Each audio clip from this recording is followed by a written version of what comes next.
તો દાહોદ જિલ્લામાં મનરેગા કૌભાંડમાં મોટા સમાચાર સામે આવ્યા છે। બળવંત ખાબડની એજન્સીને 5 કરોડ 28 લાખનું ચૂકવણું કરવામાં આવ્યું હતું। સીમામોઈ કામમાં 38 જેટલા કામોમાં ચૂકવણું કરાયું હતું। શ્રી રાજ કન્સ્ટ્રક્શન એજન્સીને 5 કરોડ 28 લાખ સરકાર તરફથી ચૂકવવામાં આવ્યા હતા। તો મંત્રી બચુ ખાબડના બંને પુત્રોની સંડોવણીનો હવે ખુલાસો થઈ ગયો છે। નાના પુત્ર કિરણની એજન્સીએ પણ નાણાં ચાઉ કર્યા છે।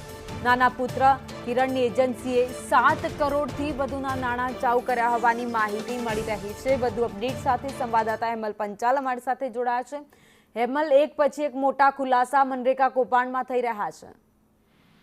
ચોક્કસથી ભાઈની વાત કરીએ તો દાહોદ જિલ્લાની અંદર દેવગઢ બારિયા અને ધાનપુર તાલુકાના મનરેગા કૌભાંડ જે છે સામે આવ્યું છે, જેની અંદર 71 કરોડનું જે કૌભાંડ જે છે સામે આવ્યું છે, જેની અંદર જે મંત્રી પુત્ર બચુભાઈ ખાબડ છે, બચુભાઈ ખાબડના પુત્ર છે બળવંત ખાબડ, તેની જ એજન્સી છે જે શ્રી રાજ કન્સ્ટ્રક્શન એજન્સી છે, તેની અંદર 5 કરોડ ને 28 લાખનું જે ચૂકવણું છે તેની અંદર જેમાં એક જ માત્ર જે સીમામોઈ ગામ છે તેના જે 38 જેટલા કામો છે તેનું જ ચૂકવણું કરવામાં આવ્યું છે। અને જે બંને પુત્રોની સંડોવણી છે તેનું પણ સામે આવ્યું છે। કિરણ ખાબડ અને બચુ ખાબડના જે પુત્ર જે છે બળવંત ખાબડ, તેની સંડોવણી હોવાનું સામે આવી રહ્યું છે। ત્યારે કિરણ ખાબડની પણ એજન્સી છે તેની અંદર 7 કરોડથી પણ વધુના નાણાં જે છે ચાઉ કર્યાનું સૂત્રો પાસેથી માહિતી મળી રહી છે।